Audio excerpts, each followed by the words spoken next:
G'day guys, let's go through the slipper. So in-depth slipper preview. I'll try and go through every runner, have a look at the map, setups of every horse. Obviously this year very difficult, very weird, strange conditions with tracks that are waterlogged for weeks now. Strange rail position, horses with strange setups coming through, and obviously a very open and tight field. But let's see if we can dissect it as best as possible. So kicking off with the Black Opal winner, Dormier. Winner on debut over 1,000, came back 1,100. There's a few runners obviously in this Black Opal worth looking at, so I will spend some time. So Black Opal, Black Diamond, Blue Diamond. Always getting confused, I'm pretty much retarded. So the two main horses out of this race, well there's three. So Sebenak gets back to close enough to last year, probably expected to race a lot closer. Jacquinot's out here somewhere. Ends up sitting wide, coming wide, easy to find it halfway through the race. And the horse we were looking at, Dormier as well, who's in the Godolphin colours in the middle here, certainly gets the best run of the three. Very fast run race. Was an advantage to sort of be up there and towards the inside, I think, on the day. So again, Dormier certainly found the right position just off the speed. Not part of that speed battle. This is Jacquinot in the green colours who gets forced wide early to chase, and Sebenak's keen in the middle here and not in a position it really wants to be in for mine. So I think they're all interesting runners going into this race, and most importantly they're sort of all big prices coming to Saturday. They don't have bad setups, so I don't mind 21 days between runs since this. So here we go, Dormier, Jacquinot, Sebenak in the orange cap. Dormier obviously just gets that absolutely perfect run, never has to balk, change any sort of direction, keeps its momentum completely. And okay, Jacquinot's had to be forced wide there nice and early, come with its run, probably peaked very late, and that's Revolutionary Miss through the middle as well. So all three of these horses are lining up, all four. And I didn't mind Jacquinot. It was sort of second run in a prep. It's probably the horse with the most upside that we haven't seen. Jacquinot's the forgive run from the race, and I think these two had their chance. Not saying they can't win, but they're probably the two that I'd find hardest to find in the slipper out of the four. And as I sort of talked about, may as well cover them now. Sebenak it only had one start before that, so it went 1,000 to 1,200, and I thought it acquitted itself quite nicely. These horses were far better set up, the three of them, and Jacquinot certainly had excuses there. Blinkers on Saturday, very interesting. Heavy track, completely unknown, but no surprise to see that horse run well, and I think Sebenak's a nice roughie at 30 to 1 or whatever it is at the moment. Let me just have a look. $31. Sajardin, interesting horse. It's just that its form's solid and it gets back, and at least it ran 1,200 the other day, but I've got huge reservations over this race. They go out reasonably solid and come home very slowly, and what scares me is either this horse is called Showcourt, is either a very, very good horse or the form's very dicey. So optical illusion here that they're going quick early. They're not. They're going, just above standard, and they come home well below standard. No doubt that Sajardin is going to improve slightly off this. I don't think it's got significant improvement like some others may. But this horse Showcourt sort of going half pace, goes back through the middle, check, blocked out late, and whereas Sajardin, you can see, is just taking quite a while to wind up. Certainly had absolutely perfect run, clean air. It probably wasn't absolutely ideal to run on down the outside this day, but the slow tempo is, helping him. The fast tempo, the slow section's late, and he really doesn't put anything away. This horse here is, they're all very similarly named, Charlatan in the orange. Thought it knocked up, maybe ridden a bit close and over-raced a touch in the runs. There's just a couple of unlucky runners here that I don't have huge time for, so it's a big worry for me over this form. The bunch finish slow sections, just, if you're going to put your balls on the line, you're going to say this is not slipper form for mine. You're really going to want big prices about these horses, and Sajardin's, only $6. It just seems insane, really. And I think he'll run okay. He's just a horse that probably I don't want to take short odds about. We get to Best of Bordeaux, who to me is the horse with the most upside in the race. Clearly, first start in a race, did nothing on the clock, and the fence was a huge advantage this day. And to me, it looked a horse that was, you couldn't say no good, but found the right race, found the right tempo, did nothing on the clock, and skipped away with it on a fast rail day. Big margins, yes. These horses behind certainly, haven't really tested the form. So when it went to its next start over 1,100 metres again, awkward draw, a lot of speed in the race, I was certainly against it. But this run is probably the best run of any 2-year-old I've seen, with a bit of X factor about it. Coolangatta has put in some nice performances, don't disagree with that, but you'll see that he's in the Jerry Harvey colours this time, not the Aquis colours, so sort of stuck wide, forced to make a decision, and they do run along here. They go sort of 5 lengths above average, so he's working in the run to the 800, they're 2.5, so he even puts the foot down from the 8 to the 6, so when he's working here, he's doing something, he's actually putting effort into the run that, otherwise if he wouldn't have had to if he had have settled in a nicer position. So straight away the fence is right off this day for mine, like right off, quicksand off. He does find the right dish lanes, he's probably right on the borderline of it here. Nothing behind, so Queen of the Ball has come out and won the Black Opal. It's mixed form behind, there's no doubt about that. But this horse sort of accelerates off that fast tempo, as I said, sort of to the 600 was 5 above. The last sections are, come home 5 below. So there's no quality in what happens here. So everything, the only horse in the race that's done anything to this point is Best of Bordeaux. It's done all the bullocking work in the fast part run of the race. It's established a margin over the rest of the field, and then it's up to those that have had softer runs to close that margin and run down this horse. It rolls back to the absolute worst part of the track, and they're still not able to really hide that margin. So late, he says Magic comes in and they close. Okay, so they close that 3-4 length margin down to a length.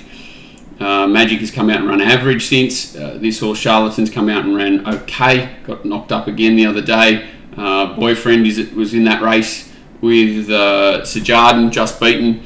So I'm backing this horse to beat any of those horses, Sajardin, Charlatan, anything that's coming out of these sort of form lines, even Queen of the Ball. I'm happy to back Best of Bordeaux to beat these. People saying, is it a query at 1,200? It is, because it hasn't been there, but it has had an 1,100 metre trial since on a poly track. Not taking much notice of that, to be honest, but it did show that it's sort of still going quite nicely. I just think that margin he established here is completely hidden late by the amount of work he's done in the run and being on the fence in the worst part of the track late. Through the line, you can see he's not stopping, he's not gassed, he's not tired, he's running through the line. I've got no issue with 1,200 for this horse. He is drawn a little awkwardly, but should get across nicely with a positive ride into sort of the first 4 or 5 without any issue. Will he take it up? I'd be highly surprised, but I think they'll try and sit sort of 3rd, 4th, 5th, and I think this horse is the one with X factor and upside. It hasn't seen a heavy track yet. That was a 6, but it was really a sort of closer to a 4 last time, and then we're going to see a 7 or an 8 on Saturday most likely. But he's a nice horse, Best of Bordeaux, and I think he's the horse to beat. We've covered Charlatan, obviously been set for this race by the Pride Stable, very good at getting horses ready for grand finals. Had 2 runs back that I don't think they were really too worried about. Had enough prize money from the Golden Gift to get into the race easily. So no dramas with its 2 runs back, and Saturday they'll be ready to go. Draws 5 Nasrallah. Hard to knock the horse, especially at whatever price it is, $26 currently, definitely not knocking it. Jacquinot we've covered, blinkers on. Talented horse that gets back, but is strong. Drawn right outside Best of Bordeaux, so with the blinkers on, I'm sure they'll try and hold its back. I think that'll be their plan, and certainly can run well from that position. $10, probably close to its right price. I think I marked at $13.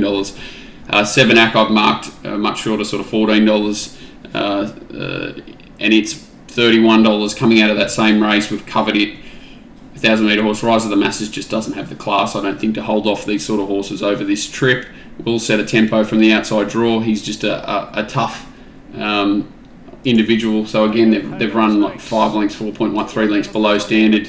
He's had his chance in front, really slow tempo, and not shown any sort of dash home. Just come home in even time and fought them off just with his, hard fit tenacity. He's just a trier.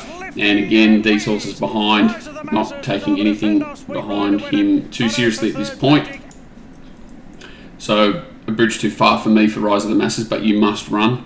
Coolangatta is interesting. They had a bit of a televised jump out, and went really well since this Gold Coast run. So 63 days since that Gold Coast run.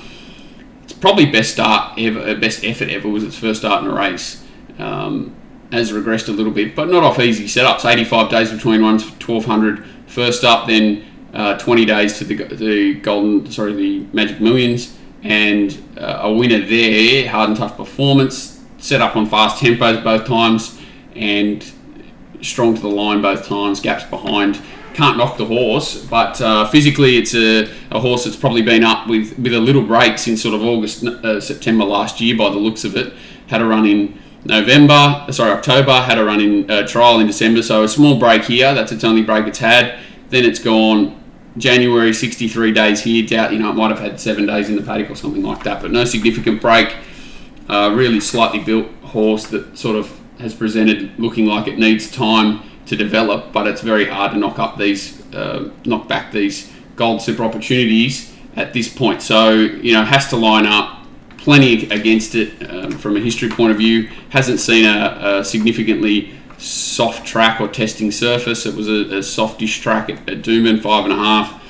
The day it ran there first up against pretty average opposition.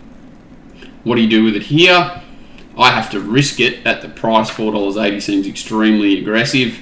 Certainly trying to find something to beat it just off history, but I'm no surprise if the horse wins. That's for sure. A little bit of fence sitting for Coolangatta just because there's not much in this race that's shown any sort of ability like it has, but history against, and I'd want double figures to be even considering backing it. Revolution, the missed 21 days, came out of that Blue Diamond, and a very honest horse, awkward draw, and I can't say a complete no, but certainly needs everything to fall into its place to win, and I think that's very similar to Russian Conquest. Just a little bit concerned about that late closing effort. We'll show this run because 7 Vales is in it as well. So another key lead up.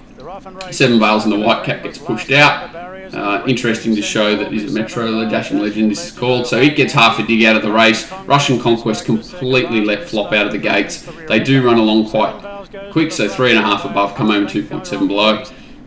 So a solid tempo. So for me, Dashing Legend, who is a maiden, only had one start before this, has been given a little bit more aggressive ride, raced closer to a fast tempo. Russian Conquest completely let flop out of the gates. I know this is just a tune-up run. Everyone in the world can see it's a tune-up run, but we're talking about maidens here, and what concerns me is just the last bit. This horse, you probably wanted to see it come on a little bit from the Magic Millions, and you can see it sort of gets past Dashing Legend, or at least level with it, and late Dashing Legend's coming back and getting away from it. So again, no surprise with the gap between runs since the slipper that this horse would get tired. Just sort of loses its action here a bit for me, and just looks a bit weak and not really a horse with a flashing light on it for me that wants to be, I want to be backing in the slipper. The winner, on the other hand, just enormous on debut, and that Conqueror form could be the best 2-year-old form around. What's it called? So the horse that's in this race, She's Extreme ran 4th in it in the maiden.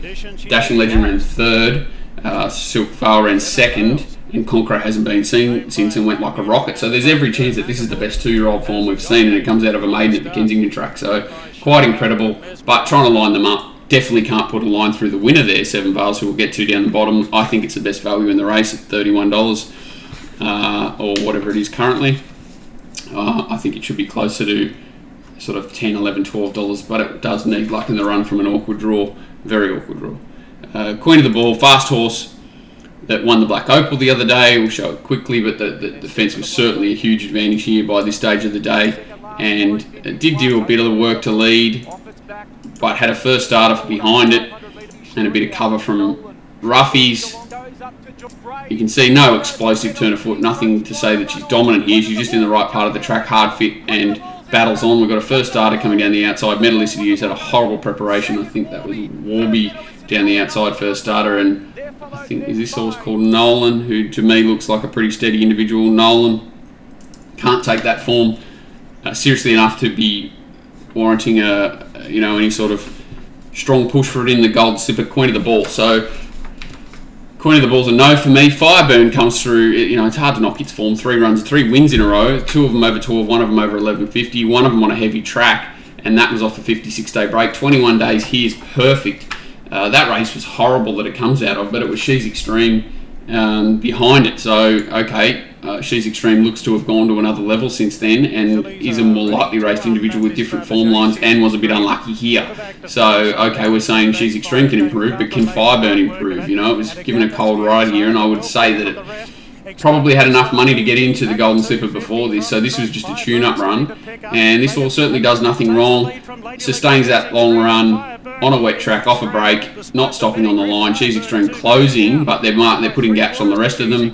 Rise of the Masses was back there, beating 3 or 4, so you would have to say this horse has a good upside in going into a race like this. Well found, about $11. I think that's probably right, somewhere between $11 to $15 chance that it'll appreciate a fast run race. It is drawn a solid gate, isn't it? Drawn 2. Probably need a little bit of luck, actually. Probably drawn a little bit too well from there. Brett Abdullah has won this race before. He's not scared to win this race, so certainly taking Fireburn as a serious chance. But again, I think things need to fall into its way. It's not a horse to me that looks like it's going to overcome trouble and race away, but it's certainly is an extremely honest horse that runs out 1,200 metres well and truly, and that they're positive signs for this race. I'll just check to see whether OJ is still in the race. I saw there were issues with its blood. It's still in the race currently. It can't win anyway, so we won't even worry about OJ. Didn't run out the 1,200 last start for mine, and I can't see how it's possibly going to run it out in the slipper with synthetical filler and blood profile issues. 7 bars we've talked about, so we'll have just a quick look at this Been an open betting race. maiden again and what happens at the start. So jumps quite nicely, shows a bit of speed. You can see nice and positive out of the gate, then grabs hold of it. That is an optical illusion. The horse is not in front at that stage, and you can see they're sort of 4, 5, 6 wide. So this is Dashing Legend as well, who come out and ran well. Beat home Russian Conquest in the same race at Seven Vales. Reverse parks on top of it here, but as we can see, this is Conqueror back on the inside. He's a nice horse. I'm wondering what happened to him. Obviously, something's happened since this run for him not to show up, or maybe they're saving him for 1,400 metres and above, which wouldn't surprise me. She's Extreme in the middle, Dashing Legend, Silk Veil 3 wide. Just a huge effort here. This was a day where the inside was certainly the better place to be. Conqueror gets the inside run. She's Extreme's held up. Seven Vales has raced wide after, we saw what happened. Used up early, grabbed hold of, dragged back, and strong to the line. Really good effort. Dashing Legend, very good. She's Extreme, basically, not untested, but certainly unlucky and should have been right there. That form is just shown up really, it just keeps backing up. So she's come out and won. She's come out and won. Dashing Legend's come out in second, and Conqueror hasn't been seen. So very strong form. I think we've got to take it seriously. As I said, $31 is silly. There's no doubt that She's Extreme's been thrown in the deep end a little bit more since then, but just that week later recency to show why She's Extreme's $8.50 and Seven Vales is $31. I know the draw 19 is horrendous, but this race is weird. It looks like there's good tempo, and if it lobs a 3 and 4 wide position with a bit of cover midfield, that could be the place to be. By race 8 on Slipper Day, the rail's only out 2 metres, so they're going to get 4, 5, 6 off the inside in the straight. And you never know where the right spot's going to be come this race. The amount of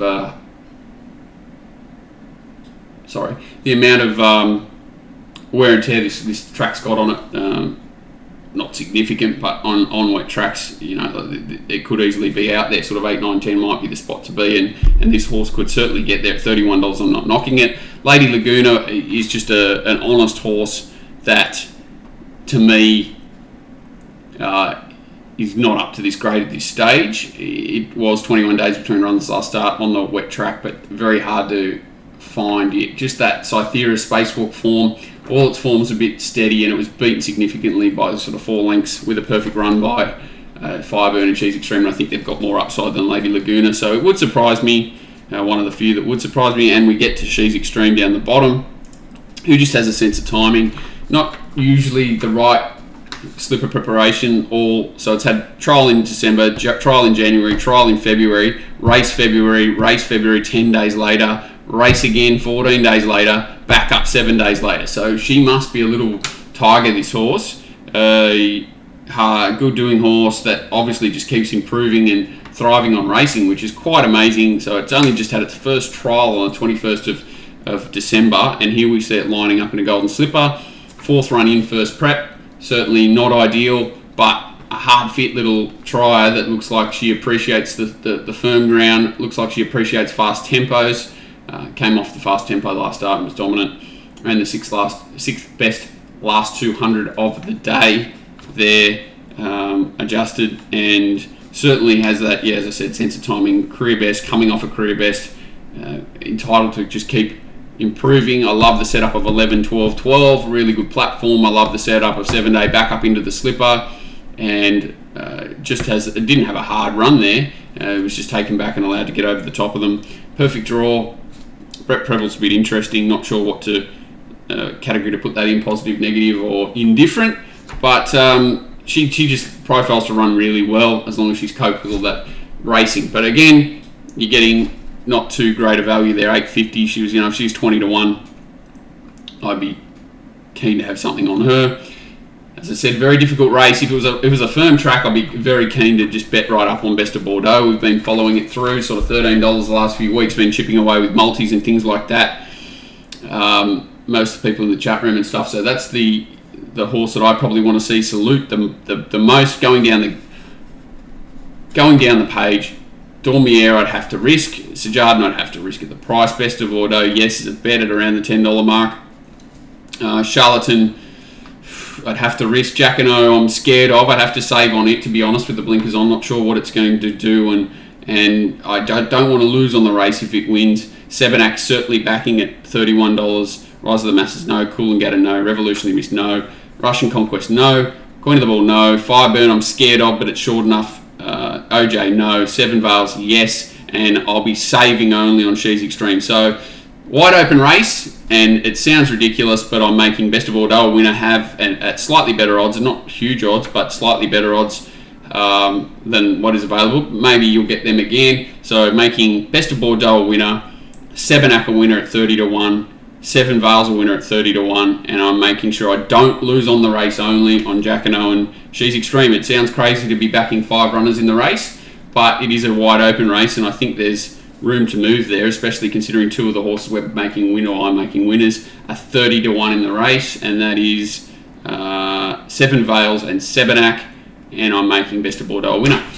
Good luck, guys. It's certainly a hard slipper this year, but maybe there's a bit of opportunity there with the wide betting too, and just trying to nail it down to even 5 runners was not easy in a 16 horse field this year. So good luck, and we battle on. Cheers.